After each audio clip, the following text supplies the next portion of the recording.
a single Samoan who will say, I didn't get a vaccine because of Bobby Kennedy. I went in June of 2019. The measles outbreak started in August. Oh, clearly I had nothing to do with the measles. Not only that, Mr. Kennedy, Senator, not only that, if you let me finish, Senator. You have had some time. If you let me finish, Senator, if you let me finish, there are 83 people died when the tissue samples were sent to New Zealand. Most of those people did not have measles. We don't know what was killing them. The same outbreak occurred in Tonga and Fiji, and no extra people died. There were 7 measles outbreaks in the 13 years prior to my arrival. I just would like to get my time back. The nominee wrote a book saying that people had been misled into believing that measles is a deadly disease. He's trying now to play down his role in Samoa. That's not what the parents say. That's not what Governor Green says. It's time to make sure that we blow the whistle on actually what your views are. At least we're starting. We need to move Senator, on. I support the measles vaccine. I support the polio vaccine. I will do nothing as HHS secretary that makes it difficult or discourages people from taking either of those Anybody vaccines. who believes that ought to look at the measles book you wrote saying parents have been misled into believing that measles is a deadly disease. That's not true. We need to move on. Senator Grassley. Welcome. I'm going to do like I did in my office. I'm just going to make some points to you. I got about 7 I want to quickly get done. And then at the end, I'm going to ask if you disagree with anything I say, and then address those things you disagree with. I'll make sure I save time for you to do that. A key responsibility of each member of Congress is oversight. Oversight allows us to hold bureaucrats accountable to the rule of law, and it helps keep faith with taxpayers. I expect HHS to provide timely and complete responses to congressional oversight. Number 2, PBMs, something you and I discussed in our office. I've been working to hold pharmacy benefit managers accountable in order to lower prescription drug prices. I expect you to work with us to hold PBMs accountable, and that may even asking your support for legislation that's before the Congress. Drug pricing. Senator Durbin and I have for a while been trying to get a bill passed that requires price disclosures on TV ads for prescription drugs. Knowing what something costs before buying it is just common sense. President Trump tried to do this by regulation in his first term. Vice President Vance co-sponsored our bill last Congress. I ask you to support this bill, or if you can do it by regulation, to do it by regulation. On rural health care, the previous administration dragged its feet in opening up slots for rural community hospital demonstration programs. It also ignored concerns from rural pharmacies when implementing changes to Medicare Part D, and ignored rural needs when it comes to distributing physician residency slots.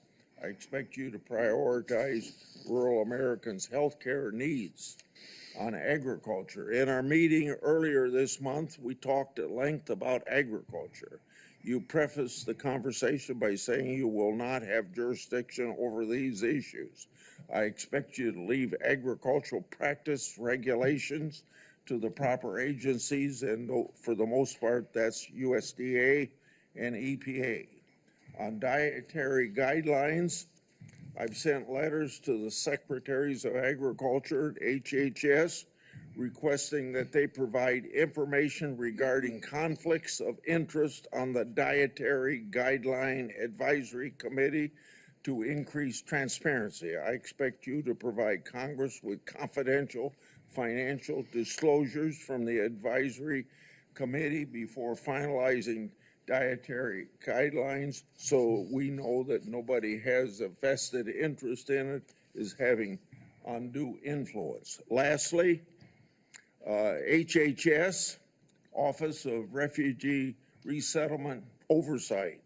Last year, I expanded my investigation into HHS's Office of Refugee Resettlement. I wrote 24 contractors and grantees whose job it is to place unaccompanied children with sponsors. In many cases, children have been placed with improper vetted sponsors, placing them at risk of trafficking. The Biden administration's HHS directed these taxpayer-funded contractors and grantees to not respond to my inquiry. This is obstruction by the executive branch. I expect you to produce to me the records and data I've requested and instruct HHS contractors to fully cooperate with my investigation. I also expect HHS to not retaliate against any whistleblowers, including those who identify ORR's failures in vetting sponsors of unaccompanied. You got 45 seconds to respond if you want to. I agree with all of those provisions, Senator. My approach to administration HHS will be radical transparency. If members of this committee or other members of Congress want information, the doors are open. I've spent many years litigating against NIH and its sub-agencies, HHS and its sub-agencies, NIH, CDC, FDA, on FOIA issues, trying to get information that we, the taxpayers, paid for, and oftentimes getting back redacted copies after a year or 2 years of litigation. That should not be the case. And if Congress asks me for information, you will get it immediately. Thank you. Thank you. Senator Cantwell is next, but until she returns, I will move on to down the list, and that would be Senator Cornyn.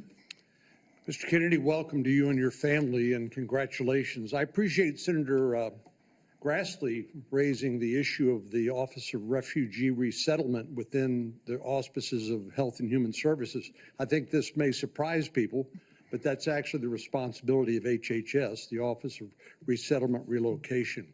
Under the previous administration, as Senator Grassley alluded, there were roughly 500,000 children, unaccompanied minors, that were placed with sponsors in the interior of the United States. The previous administration took the position that it was not the federal government's responsibility once these children were placed with these sponsors. But the New York Times, in a series of investigative stories, pointed out that tens of thousands of these children, when they tried to follow up and find out how they were doing, whether they were going to school, whether they were being trafficked or abused, there was no answer, and they took the position it was not their responsibility. So I look forward to working with you to find those children and to make sure that they're not being abused. Millions of Americans are experiencing mild to moderate mental health and substance abuse issues, yet many struggle with timely and effective access. Primary care physicians are most likely to be seeing these individuals as opposed to a specialist, and it makes it important that these individuals, primary care physicians, be trained in patient-centered care, which would strengthen the integration of behavioral health care with primary care services. Is this something that you are concerned about, something you'd be willing to work with us on in order to implement? Yes, Senator, and let me just reassure you that President Trump has personally spoken to me about locating those 300,000 children who disappeared over the last 4 years. I don't think anybody has a fully accurate number, but it's hundreds of thousands, I agree. And many of them we know have been sex trafficked and childhood slavery, and it is a blight on America's moral authority, and we need to find those kids. In terms of addiction services and substance abuse services, this is a priority for me. It was a priority for me when I was running for president during my campaign. I was a heroin addict for 14 years. I've been 42 years in recovery. I go to 12-step meetings every day, so I hear the stories every day. And I hear the many stories about denial of, or the barriers to access to care. And we need to improve that. And to answer specifically to your question, I think we can do that through GME. which is a program that is funded by HHS, that is the largest funder for medical school students. And that's one of the things for primary care physicians should understand addiction care. Addicts almost always go through a cycle where there is a moment where they hit periodic bottoms where they're ready to go into treatment, but it's fleeting and it's momentary. And we have that opportunity to save their lives. And then if we miss that little short window, they're off to the races again. I appreciate your answer. Our time is short. Let me get to one more question that I think is very important. Under the first Trump administration, the number of people receiving HIV treatment in Africa through the President's Emergency Plan for AIDS Relief, otherwise known as PEPFAR, it increased, this is during the first Trump administration, from 13 million people to 18 million people across 50 countries, primarily in Africa. Africa has about 1.3 billion people today, or in 2021. It's projected to have 2.5 billion people by 2050, or 25% of the global population. In 2020, PEPFAR reported that 2.8 million babies were born without HIV. That was something that would not have happened but for the PEPFAR program. So it has simply been one of the most successful public health programs in the world and saved approximately 26 million lives. Failure to continue this program, in my view, would risk ceding that leadership to adversaries like China. And I'd like to know whether you support the objectives and goals of PEPFAR, and would you work with me and my colleagues to make sure that this program continues to provide life-saving antiviral drugs to people who are most in need? I absolutely support PEPFAR, and I will happily work with you to strengthen the program. Thank you. Senator Bennett. Thank you, Mr. Chairman. Thank you, Mr. Kennedy, for being here this morning. And I think that, Mr. Chairman, we are truly through the looking glass this morning here in the U.S. Senate, and this committee is being asked to fulfill a really important responsibility, which is to decide whether to confirm Mr. Kennedy to one of the most important health care jobs in America. And the reason I think it's so important is for many of the reasons you said in your opening statement, which is that we live in the richest country in the world, and we have some of the worst health outcomes of any industrialized country in the world. We live in the richest country in the world, and we have some of the lowest life expectancy rates of anybody in the industrialized world. I was a school superintendent before I was in this job, Mr. Chairman, and I can tell you that Mr. Kennedy's right, that when I look at the kids in the Denver public schools, if we don't change the way we eat in this country, 40% of them are going to suffer adult diabetes as a result of their diet. And we're, as I said, spending more than any other country in the world, and our families, every single person's constituents in this Senate are facing chronic shortages when it comes to health care. My friend from Texas, Senator Cornyn, has been a champion on mental health care. We have an epidemic, as he knows, across this country in mental health care, partly because of what the massive social media platforms that were sitting behind the President of the United States have inflicted on our children for their profit in the last decade or so. So we have no shortage of challenges to confront, and I even agree with some of the diagnosis of Mr. Kennedy. What is so disturbing to me is that out of 330 million Americans, we're being asked to put somebody in this job who has spent 50 years of his life not honoring the tradition that he talked about at the beginning of this conversation, but peddling in half-truths, peddling in false statements, peddling in theories that, create doubt about whether or not things that we know are safe are unsafe. Not that every vaccine in America is unsafe, not that you can't possibly have an adverse reaction, but that parents and children in my old school district and school districts all over this country would be better off not getting vaccinated than getting vaccinated. Unlike his own children who were vaccinated, unlike the people he invited to his house in Los Angeles for their party who were vaccinated. For everybody else, it's about peddling these half-truths. And he says it with such conviction that you want to believe him. And Mr. Kennedy, I just have there are many, many things in the record, but I hope that you could answer these questions yes or no. I've tried to ask these in a manner that's faithful to what you actually said, because I didn't want to have a debate about whether you actually said them. So I'm asking you yes or no, Mr. Kennedy. Did you say that COVID-19 was a genetically engineered bioweapon that targets black and white people but spared Ashkenazi Jews and Chinese people?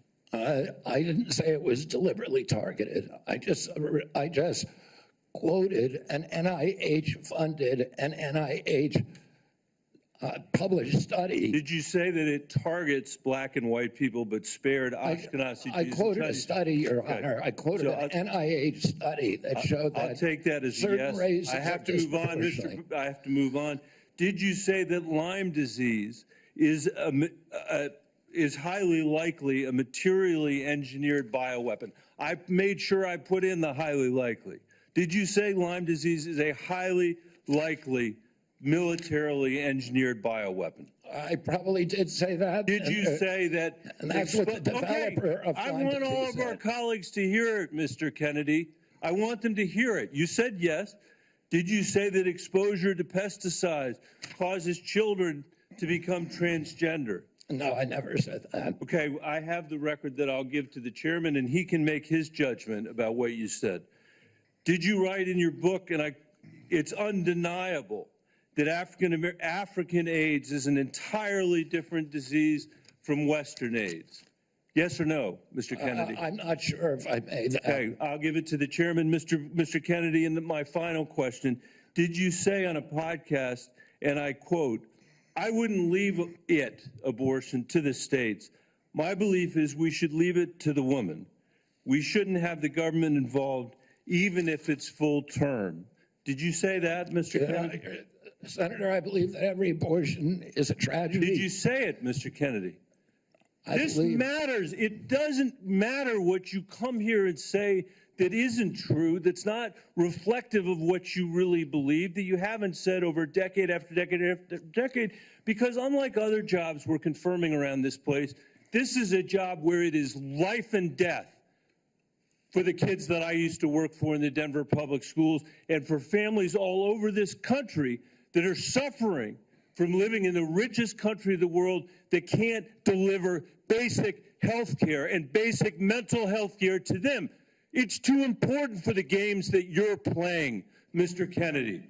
And I hope my colleagues will say to the president, I have no influence over him.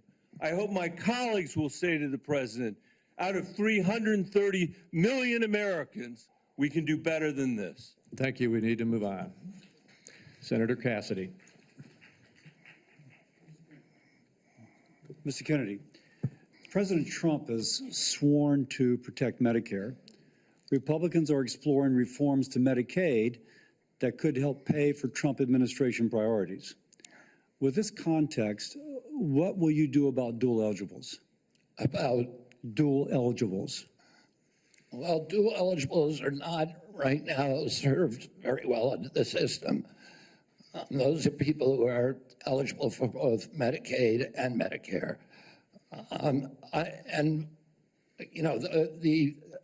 I suppose my answer to that is to make sure that the programs are consolidated, that they're integrated, and the care is integrated. I look forward to working with you, Dr. Cassidy, on making sure that we take good care of people who are Thank you. dual eligible. And how do you propose that we integrate those programs?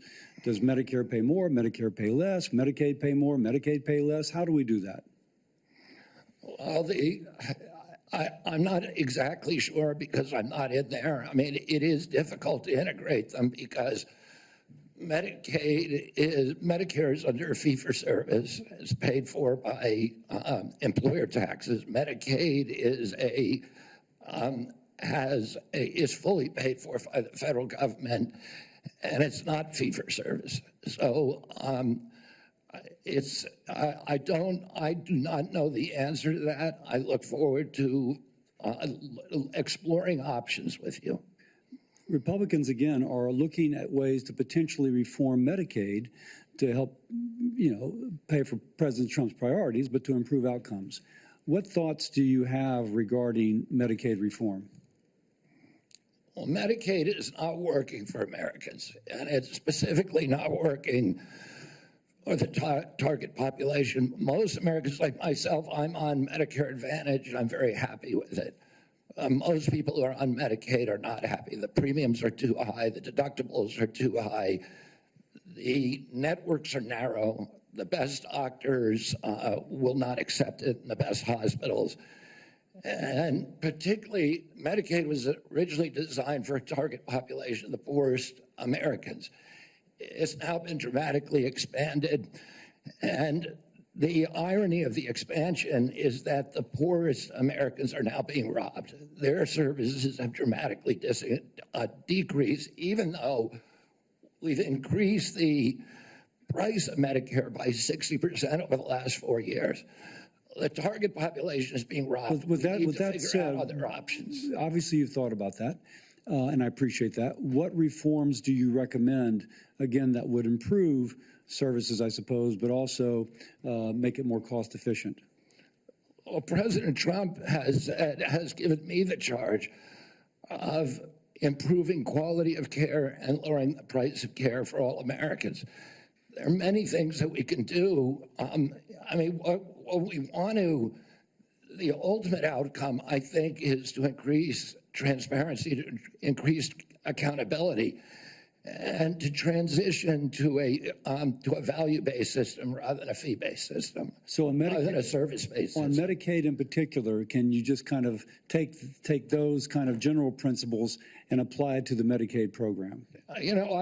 Listen, I think that there are many, many options with telemedicine, with AI right now. And, there's including direct primary care systems. We're seeing that movement grow across the country. There's one of the largest providers. So going back to Medicaid though, and speaking of these specific advances, what reforms are you proposing with these ideas vis-a-vis Medicaid? Well, I don't have a broad proposal for dismantling the program. Of course not saying that. I think what we need to do is we need to experiment with pilot programs in each state. We need to keep our eye on the ultimate goal, which is value-based care, which is transparency, accountability, access. And one more thing, going back to Medicare, you mentioned you're an MA. You mentioned earlier the Medicare fee-for-service.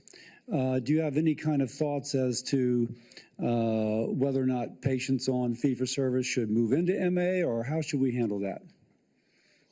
Whether patients who are on Medicare on fee-for-service. traditional Medicare, Yes. that's their choice right now. We have, I think, 32 million Americans, or 30 million Americans on Medicare, on traditional Medicare, and then another 34 or 34 on Medicare Advantage, roughly half and half. And I think more people would rather be on Medicare Advantage because it offers very good services, but people can't afford it. It's much more expensive. In answer to your first question, there are all kinds of exciting things that we can be doing, including cooperatives, which President Trump has supported, including health savings accounts, which President Trump has supported. All of these things to make people more accountable for their own health. And so we'd bring the cooperatives and the health savings accounts into Medicare and Medicaid?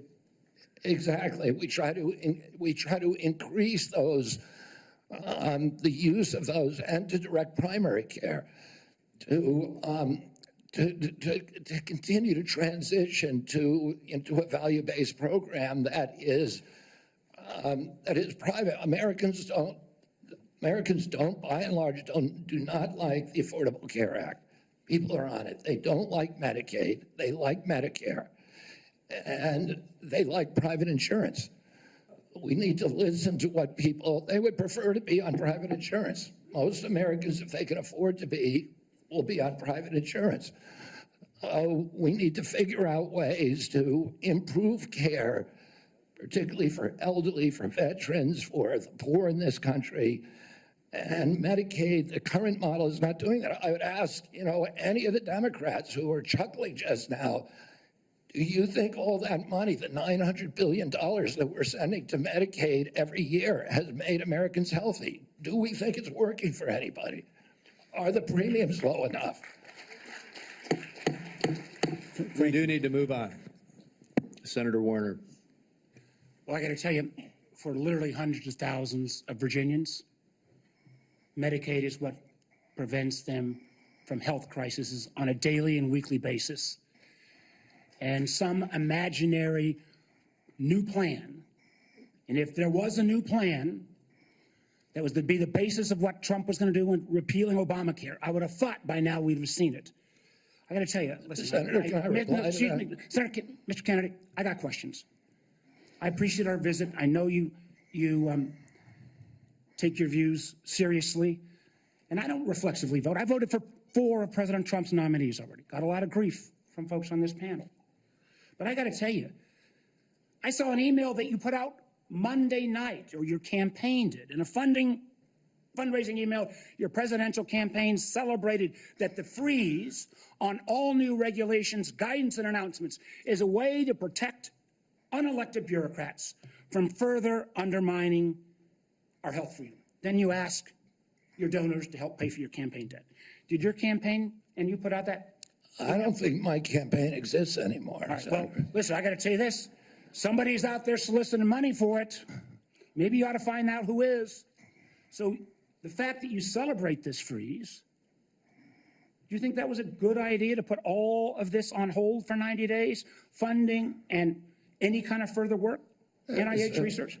As Chairman Crapo pointed out. I'm not asking for, I love Mike Crapo. I'm asking you. You're up very, very important position. As he pointed out, Senator, the portals that were closed were not closed as a result of the Trump Let me just tell you, I'd like you to explain, excuse me, sir, I'd like you to explain to a domestic violence center in Richmond that's saying because this freeze they may have to close down, where those battered women to go. Or a rural nonprofit I've got in the Shenandoah Valley who's saying that freeze is going to potentially shut down their ability to operate. So I guess if you deny or don't know what your campaign's sending on, you don't know if you raised a lot of money Monday night. I'm saying that the Trump administration you don't know if you raised a lot of money. The Trump administration has made clear that it does not want to freeze benefits for any Americans under Medicaid or Medicare, and I do not want to dismantle Medicaid. The freeze is affecting beyond Medicare and Social Security. I would hope you would have known that to be able to answer some of this. Now, you've said publicly you want to immediately get rid of 600 NIH workers on job one, on day one. When we had our meeting, you said you actually like to get rid of 2,200 people from HHS. Which offices are you going to start cutting and riffing these 2,200 workers from? Senator, there's 200 political appointees that are changed during every administration. So if you got rid of those 200 political appointees, you're not going to replace them with your political appointees? Well, President Biden